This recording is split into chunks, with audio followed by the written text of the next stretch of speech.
বাইরে ঝুম বৃষ্টি হচ্ছে আর আমি এখানে বসে বসে খিচুড়ির ভিডিও এডিট করছি, ভয়েস ওভার দিচ্ছি। যেহেতু গতকালকে থেকেই বৃষ্টি শুরু হয়েছে, তো গতকালকেই আমি খিচুড়ি রান্না করেছিলাম। আমি আবার বৃষ্টির আন্দাজ করতে পারলেই খিচুড়ি রান্না শুরু করে দেই। কারণ বৃষ্টি হবে আর খিচুড়ি খাবো না, সেটা কি করে হয়? কিন্তু গতকাল যেহেতু খিচুড়ি রান্না করে খেয়ে ফেলেছি, আজকে আর খিচুড়ি রান্না করতে পারছি না। এটা একটু আফসোস লাগছে। আজকে আবার খিচুড়ি খেলে গ্যাস্ট্রিকের বেজায় সমস্যা হয়ে যাবে।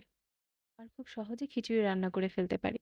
আর খিচুড়িতে আমি মুগ, মসুর আর বুটের ডাল ব্যবহার করি। এই ৩ রকমের ডালই যদি খিচুড়িতে দেওয়া যায় তাহলে খিচুড়ি খেতে হয় দারুণ মজা।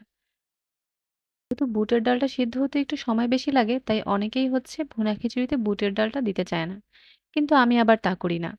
বুটের ডালটা আলাদাভাবে আগে একটু সিদ্ধ করে নিলেই হলো।